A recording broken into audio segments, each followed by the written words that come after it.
राधे राधे प्रिय दर्शकों, जिंदगी का सफर चैनल में आपका स्वागत है। 70 वर्षीय उर्मिला जी भूख से तड़पती हुई कचरे में पड़ी हुई दो लिपटी हुई रोटी को उठाकर अपने साड़ी के आंचल से पोंछकर और साड़ी में ही छुपा लेती हैं। उर्मिला जी कोई ऐसी वैसी या अनपढ़ महिला नहीं थी। एक जमाने में अपने शहर की सबसे बड़ी वकील मानी जाती थी। अपनी खुद के कार से चला करती थी। अपने ही कमाई से बड़ा महल बनाकर तैयार किया था। उर्मिला जी ने अपने जीवन में बहुत कामयाबी हासिल की थी। बहुत ही मान सम्मान था उनका। लेकिन समय के साथ साथ सबकी शक्तियां घट जाती है, पदवी छूट जाती है। ऐसा ही हुआ उर्मिला जी के साथ। उर्मिला जी और उनके पति दोनों ही वकील थे। दोनों की गृहस्थी खूब अच्छे से चल रही थी। उनका एक बेटा जिसका नाम प्रशांत था। उर्मिला और उनके पति जी ने दोनों ने प्रशांत को पढ़ा लिखा कर उसे भी वकील बनाया। आज प्रशांत भी शहर में सबसे बड़ा वकील माना जाता था। लेकिन प्रशांत के पिताजी अब इस दुनिया में नहीं थे। प्रशांत की शादी मीरा नाम की एक लड़की से हो गई थी। प्रशांत की शादी को 10 साल हो चुके थे। प्रशांत का एक बेटा था जो 7 साल का था। बड़े ही प्यार से उसे प्रिंस बुलाया करते थे। प्रशांत शादी के बाद ही अपनी पत्नी को लेकर एक किराए के मकान में रहने आ गया था। उर्मिला जी अपने बड़े से महल में अकेले रहती थी। पहले तो उर्मिला जी को कोई दिक्कत नहीं थी, क्योंकि उनके हाथ पैर चलते थे और वह अपने घर के काम कर लिया करती थी। थोड़ा बहुत वह अपनी वकालत को भी जारी रखी। बड़े बड़े वकील उनसे सलाह लेने आया करते थे, इसीलिए उन्हें थोड़े बहुत पैसे भी मिल जाया करते थे। लेकिन समय के साथ साथ सोचने समझने की शक्ति, बोलने की ताकत, सब कुछ घटता गया और उर्मिला जी की ऐसी हालत हो गई कि अब उनके लिए खुद की दो रोटी बनाना ही मुश्किल पड़ता था। उर्मिला जी चाहती थी कि अब उनका बेटा और बहू उनके साथ आकर रहे, उनकी सेवा करे और उन्हें दो रोटी बनाकर दे। और चाहे भी क्यों नहीं, हर माता पिता अपने औलाद से यही तो चाहते हैं। इसी दिन के लिए हम इंसान तो औलाद पैदा करते हैं कि हमारे लिए बुढ़ापे में सहारा होंगे। और हम माता पिता उनके लिए क्या क्या नहीं करते। बस यही उम्मीद उर्मिला जी को भी थी।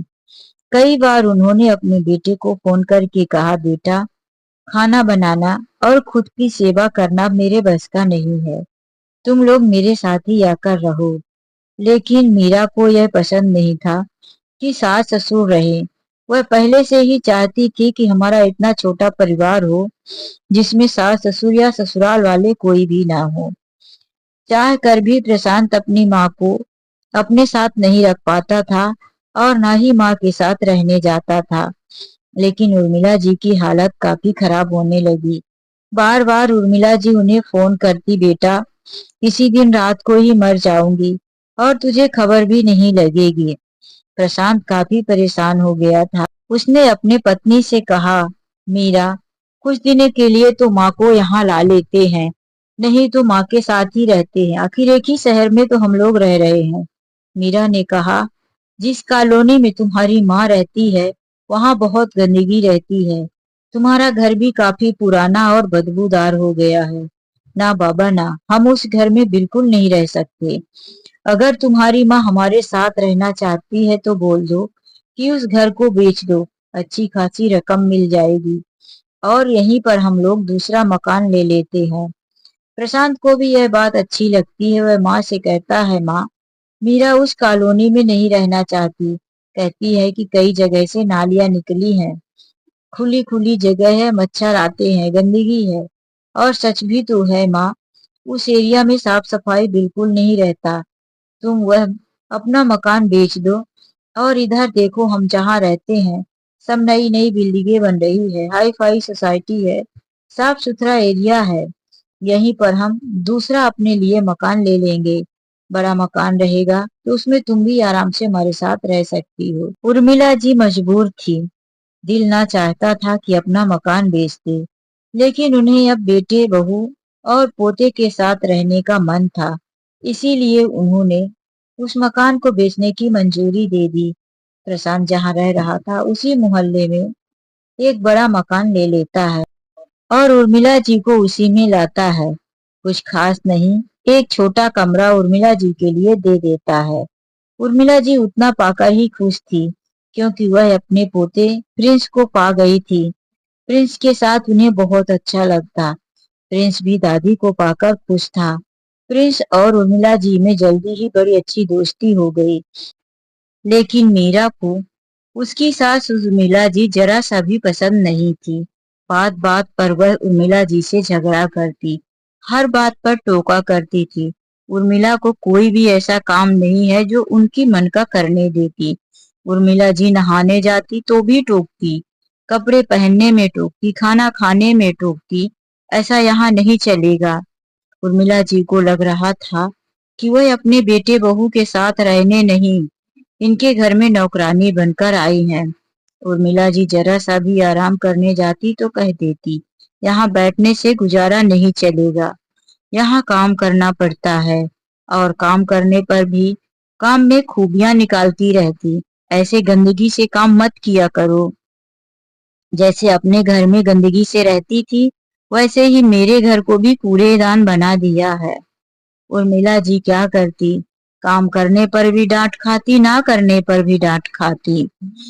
वहीं जब बेटा चला जाता प्रशांत, तो और भी उर्मिला जी को परेशान करने में लगी रहती थी। उसका तो मेन मकसद था कि परेशान करूं और यह बुढ़िया खुद ही बोल दे कि मैं यहाँ नहीं रहूंगी। शाम को जब प्रशांत ड्यूटी से लौटता, तो भी मीरा बढ़ा चढ़ाकर 100 बातें सुनाती। कुल मिलाकर जब से माँ उस घर में पहुंच गई थी, तब से घर की शांति भंग हो गई थी। आए दिन छोटी छोटी बातों पर झगड़ा होने लगा था। प्रशांत का भी मूड खराब रहने लगा था। आज सुबह से ही घर में बड़ी खुशियां थी। प्रिंस घर में चारों तरफ चहक रहा था। जब भी आता अपनी दादी के गले लग जाता और कहता, दादी आज मेरा बर्थडे है। उर्मिला जी बार बार आशीर्वाद देती, हाँ मेरे लाल, 100 साल जियो, अमर रहो, खूब कामयाबी मिले। उसके बर्थडे की तैयारी हो रही थी। दोपहर होते होते लोग जमा हो गए। घर में पार्टी शुरू हो गई थी। मीरा बहुत महंगी साड़ी पहनकर तैयार हो गई।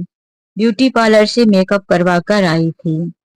हर साल यह प्रिंस के बर्थडे पर प्रोग्राम होता था, पार्टी दी जाती थी। प्रिंस ने अभी बताया, दादी मेरा तो ऐसे ही बर्थडे होता है, लेकिन दादी तुम क्यों नहीं आती थी? उर्मिला जी को तो बुलाया ही नहीं जाता था। यह सोचकर उर्मिला जी को बहुत दुख हुआ कि मेरे पोते का जन्मदिन इतने धूमधाम से मनाया जाता है और मुझे ही मेरा बेटा नहीं बुलाता। लेकिन आज उन्होंने सोचा, किस्मत ने एक बार मुझे अपने पोते का जन्मदिन देखने का मौका दे ही दिया। दोपहर को सब लोग खाने बैठे थे। बड़े अच्छे खाने की खुशबू आ रही थी। लेकिन अभी तक उर्मिला जी को किसी ने खाने को नहीं पूछा था। प्रिंस भी नहीं था कि उर्मिला जी कहती कि मेरे लिए भी कुछ लेकर आ बेटा। उसके दोस्त आए हुए थे, बच्चा ही था, दोस्तों के साथ चला गया। उर्मिला जी काफी भूख से तड़पती रह गई। सुबह से शाम होने चली। उर्मिला जी की भूख उनके कंट्रोल से बाहर थी। वह भी जब घर में इतने अच्छे अच्छे पकवानों की खुशबू आ रही हो, भूख इस उम्र में कहाँ से बर्दाश्त हो। कई बार उर्मिला जी चुपके से बाहर देखने की कोशिश भी की, लेकिन उन्हें याद आता कि एक दिन पहले ही उनकी मीरा बहू ने उन्हें डांट कर कहा था, खबरदार बुढ़िया, अगर तुम कमरे से बाहर निकली, पार्टी के बाद तेरे हाथ पैर तोड़कर इसी कमरे में बंद कर दूंगी। और बुढ़िया कान खोलकर सुन ले, तू हर बात अपने बेटे और अपने पोते से मत बता दिया कर, क्योंकि तेरी सेवा करने का काम मुझे ही मिला है। घर में मैं ही रहती हूँ। सेवा तो वह कुछ करती नहीं थी, बस बहाना। यही सोचकर उर्मिला जी को डर लग गया कि अगर मैं बाहर निकली और किसी ने देख लिया, तो कल यह मेरा बुरा हाल कर देगी। डर के मारे वह सिर्फ अपने दरवाजे से झांक कर ही अंदर चली जाती। लेकिन अब शाम को 5 बज चुके थे। भूख कंट्रोल नहीं हो रही थी। मीरा जी ने सोचा, क्यों न मैं पीछे के दरवाजे से जाकर किसी से खाना मांग कर चुपचाप अपने कमरे में आ जाऊं। मीरा जी अपने कमरे से निकली और धीरे से पीछे के दरवाजे से आंगन के तरफ, जहां आंगन के कोने में एक छोटा सा ड्रम रखा था जिसमें खाने वाले को जूठी प्लेट रखी जाती थी। कुछ प्लेट ड्रम के नीचे गिरी हुई थी। एक प्लेट में 2 पूरी, थोड़ी सी सब्जी और कुछ मीठा पड़ा हुआ था। यह देखकर उर्मिला जी के मुंह में पानी आ गया। होंठ चाटने लगी। खाने की खुशबू तेज आ रही थी। उर्मिला जी का मन किया कि लपक कर जाऊं और उस प्लेट को उठाकर वही खा लेती हूँ। भूख कंट्रोल से बाहर थी। इस अवस्था में भूख बच्चों जैसी हो जाती है। फिर एक बार उर्मिला जी का आत्मसम्मान जागा। नहीं, मैं ऐसे वैसे थोड़ी न हूँ जो झूठी पत्तल उठाकर खाऊं। मिलेगा, सब लोग खा लेंगे तो मुझे भी मिलेगा। यह सोचकर उन्होंने अपने कदम को पीछे ले लिया और अपने होंठ को चाटती रह गई। कुछ देर तक उर्मिला जी उस प्लेट की पूरी को देखती रह गई, लेकिन उनकी भूख ने उनके आत्मसम्मान को उन्हें भूलने पर मजबूर कर दिया। उनके मन में दूसरा विचार आया, तो क्या होता है, आखिर है तो अन्न ही। पूरी है, किसी ने नहीं खाया होगा, मैं खा लूंगी। प्लेट में पड़ी है तो बेकार ही जाएगी। उन्होंने अपने मन में यह सोचा और आगे बढ़ गई। जैसे ही वह वहां कचरे के पास पूरी उठाने लगी तो जूठी प्लेट उठाने वाला लड़का वहां आया और उन्हें देखकर जोर से चिल्लाया, अरे यह बुढ़िया कहाँ से अंदर आ गई? देखो तो जूठी प्लेटें नीचे गिरा रही है। सब लोगों की नजरें उधर पड़ी। मैली फटी साड़ी थी, सिर में सफेद बाल, हाथ पैर कांप रहे थे। उनको देखते ही कुछ लोग वहां आ गए। उर्मिला जी शर्म के मारे वहीं सिकुड़ कर खड़ी हो गई। वह लड़का जो कि 20-25 साल का था, वह चिल्ला चिल्ला कर कहने लगा, इसे भगाओ यहाँ से, लगता है कोई पागल है। घर के अंदर पागल घुस गई है, भगाओ इसे। उसकी आवाज सुनकर प्रशांत भी वहां पहुंच गया। पागल?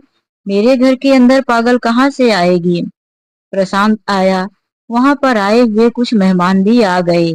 प्रशांत जैसे ही अपनी माँ को देखा, गुस्से और शर्म से उसकी आंखें लाल हो गई। माँ! उसके मुंह से माँ जैसे शब्द निकल गया। लोग उसकी तरफ देखने लगे। क्या प्रशांत सर, यह आपकी माँ है? अरे नहीं। लेकिन उर्मिला जी डरते हुए बोली, बेटा, बहुत भूख लगी थी, कब से खाने का इंतजार कर रही थी। भूख सहन नहीं हुआ तो पीछे से निकलकर देखने आई। यहाँ पर 2 पूरी बची थी। मैंने सोचा अनाज है, इसे उठा लूंगी तो इसमें क्या बुराई है। अब तक वहां मीरा भी आ चुकी थी। उर्मिला जी मीरा की तरफ हाथ जोड़कर कहने लगी, बहू माफ कर देना, गलती हो गई। तुमने कहा था कमरे से मत निकलना, इसीलिए मैं कमरे से निकलकर आगे नहीं आई, पीछे के दरवाजे से आई हूँ।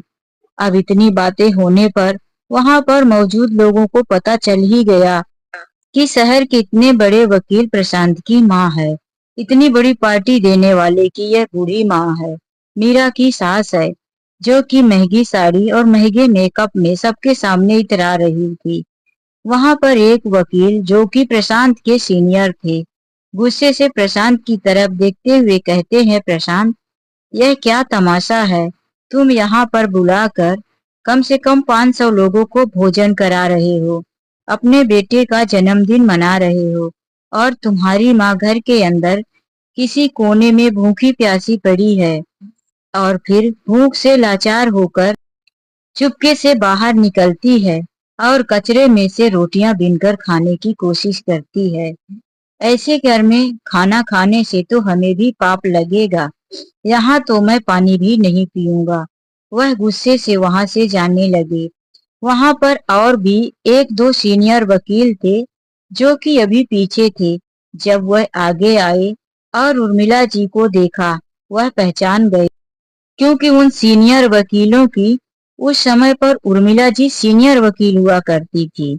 उन्होंने कहा, यह तो एडवोकेट उर्मिला जी है, हमारे सामने सीनियर हुआ करती थी। हमारे जैसे वकील इनके सामने जाकर राय सलाह लिया करते थे, इनसे केस के बारे में पूछा करते थे, इन्हें अपनी फाइलें दिखाया करते थे। इतनी बड़ी होनहार वकील को आज कचरे में रोटी बीनना पड़ रहा है। शर्म आनी चाहिए तुम्हें। वहां पर आए हुए सभी लोग प्रशांत को थू थू करने लगे। सबने वहां पर खाना खाने से मना कर दिया कि ऐसे भोजन को क्या करना, जहां एक भूखी औरत की भूख से आत्मा तड़प रही हो, उसी के घर में हम लोग आराम से खाए। वहां पर आए हुए सभी लोग एक साथ बोल पड़े, हाँ हाँ सर, आप ठीक कह रहे हैं। यहाँ तो बहुत बड़ा पाप हो रहा है। ऐसे लोगों के घर में पानी भी नहीं पीना चाहिए। ऐसे लोगों को समाज से निकाल देना चाहिए। कुछ लोग तो उर्मिला जी को कचरे में बैठे हुए 2 रोटी हाथ में पकड़े उनकी वीडियो और फोटो बनाने लगे। इतने बड़े वकील की माँ, जो खुद कभी बहुत बड़ी वकील हुआ करती थी, और आज कचरे में रोटी चुन रही है। बेटा लाखों की पार्टी दे रहा है, 500 से ज्यादा लोग भोजन कर रहे हैं, लेकिन एक बूढ़ी माँ को एक टुकड़े के लिए तरसा रहे हैं। अपने अपने पोस्ट में ऐसी बड़ी बड़ी बातें हेडलाइन के रूप में लिखने लगे। प्रशांत और मीरा शर्म के मारे गड़े जा रहे थे। हर लोग मीरा और प्रशांत के ऊपर थूके जा रहे थे।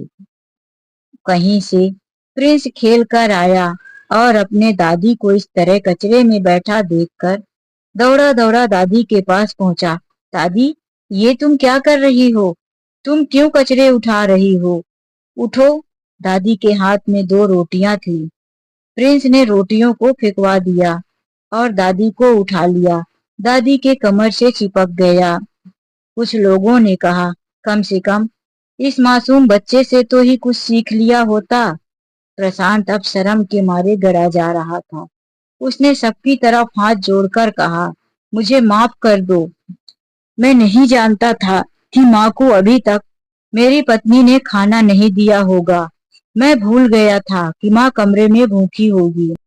मीरा भी कहने लगी, वो क्या है, मैंने नौकरों को बोल दिया था कि कमरे में खाना भेज देना। लोगों ने कहा, अब बात बनाने की जरूरत नहीं है। पहले से ही नहीं पता था कि जब माँ घर पर है और इतने बड़े लोगों के बीच में नहीं दिख रही है, तो तुम्हें अपनी माँ को सबसे मिलवाना चाहिए था। अरे, आज तो माँ के आशीर्वाद से ही तुम्हारे बेटे का जन्मदिन सफल होता, और तुम सबके लिए इतना बड़ा प्रोग्राम रखे और अपनी माँ को ही भूल गए। अब बातें बनाने की जरूरत नहीं है। प्रशांत सबसे हाथ जोड़कर कहता रहा, मेरी पार्टी बेकार मत करो, इतना भोजन खराब हो जाएगा। खाना खा कर जाओ। एक एक लोग प्रशांत को थू थू करते हुए धिक्कारते हुए उसके घर से बाहर निकलते गए। प्रशांत सबको हाथ जोड़ जोड़ कर कहता गया कि खाना खा कर जाओ, प्लीज, अभी केक कटना बाकी है, मेरी पार्टी अधूरी छोड़कर मत जाओ। सबने यही कहा कि तुम औलाद नहीं राक्षस हो, तुम्हारे घर का पानी पीना भी पाप है। सब धीरे धीरे घर से निकल गए। घर खाली हो गया। घर में बचे थे तो प्रशांत, मीरा और उर्मिला जी। उर्मिला जी को अभी भी प्रिंस लिपटा हुआ था। प्रशांत को आज ऐसा महसूस हो रहा था कि धरती फट जाए और समा जाए। उसकी इतनी बड़ी वकालत, उसके नाम के आज सोशल मीडिया में कई फोटो और वीडियो, जिसमें से उसकी बड़ी बदनामी छप चुकी थी। प्रसाद ने अपनी पत्नी के गालों पर एक थप्पड़ जोर से मारा और कहने लगा, मीरा, माँ यह क्या कह रही है? तुमने माँ को बाहर आने से क्यों मना किया था? मैं तो बिजी था, लेकिन तुम्हें माँ का ध्यान रखना चाहिए था ना। तुमने माँ के लिए खाना क्यों नहीं भिजवाया? मीरा भी कहने लगी, अरे तुमने ही कौन सा माँ का ध्यान रखा, बड़े आए। अगर तुम्हें अपनी माँ का इतना ही ध्यान था तो अपनी माँ के लिए एक नई साड़ी भी लाकर दिए। पार्टी में पहनने लायक कपड़ा था जो मैं बोलती कि बाहर आओ। यह तुम्हारा काम था, तुम्हारा फर्ज बनता था। सबके लिए कपड़े, सबकी तैयारियां तो तुमने की, क्यों भूल गए अपनी माँ को? प्रशांत वहीं घुटने पर बैठ गया, अपने चेहरे को दोनों हाथों से छुपाकर रोने लगा। हाँ, मेरी गलती थी। मैं ही माँ को भूल गया। फिर वह उठा, दोनों हाथ जोड़कर माँ के पैरों के पास गया और कहने लगा, माँ मुझे माफ कर दो, गलती मेरी ही है। मैं मीरा की बातें सुनता रहा, लेकिन कभी तुमसे नहीं पूछा कि माँ तुम कैसी हो, तुम्हें कुछ चाहिए कि नहीं। तुम्हें यहाँ लाकर रख दिया, तुम्हारा घर बेच दिया। आज इतने सारे लोगों के सामने सिर्फ तुम्हारी एक सेवा ना करने पर कितना अपमानित होना पड़ा मुझे। अब मुझे किसी की परवाह नहीं माँ, तुम मुझे एक बार माफ कर दो। उर्मिला जी कहने लगी, बेटा गलती मेरी है, मुझे माफ कर दे। मुझे भूखे प्यासे उसी कमरे में पड़े रहना चाहिए। सब कुछ बर्बाद हो गया, तेरी पार्टी बेकार हो गई। मुझे बाहर निकलना ही नहीं चाहिए था। यह सब सुनकर देखकर प्रिंस रोने लगा। दादी, तुम यहाँ रोटी बीनकर खाने आई थी, तुमको भूख लगी थी, तुमने मुझसे क्यों नहीं कहा दादी। उर्मिला जी ने कहा, बेटा तू तो था ही नहीं, खेलने चला गया था, तुझसे कैसे कहती। वह अपने पेट को दबाकर रोने लगी। इस पेट की भूख ने आज मेरे बेटे की पार्टी खराब कर दी। प्रिंस दादी का हाथ पकड़कर कहने लगा, चलो दादी, अब तुम घर के अंदर बैठकर खाना खाओ। प्रशांत भी उठा और कहने लगा, हाँ माँ, चलो। प्रशांत गया और अपने हाथों से ही थाली सजाकर लाया और पहला निवाला माँ के मुंह में डाला। माँ, तुम खा लो, कोई नहीं है तो क्या हुआ, आज तुम्हारे खाने से ही मेरे प्रिंस का बर्थडे सफल हो जाएगा। माँ ने पेट भर का खाना खाया। फिर रात को चारों लोग मिलकर केक काटे। माँ, प्रिंस, मीरा और प्रशांत।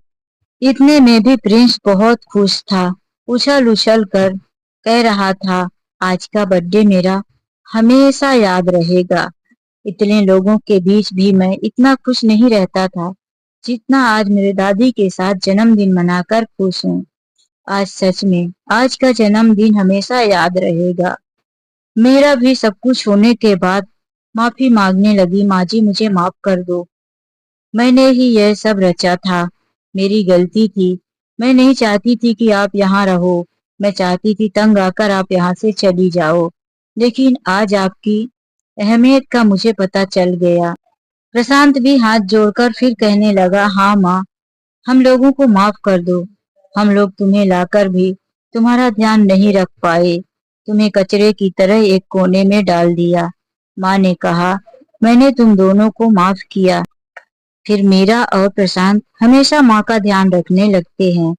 तो दोस्तों, कहानी आप लोगों को कैसी लगी, लाइक और कमेंट करके जरूर बताना। चलिए मिलते हैं किसी नई कहानी के साथ। आज के लिए बस इतना ही। राधे राधे, जय श्री कृष्ण।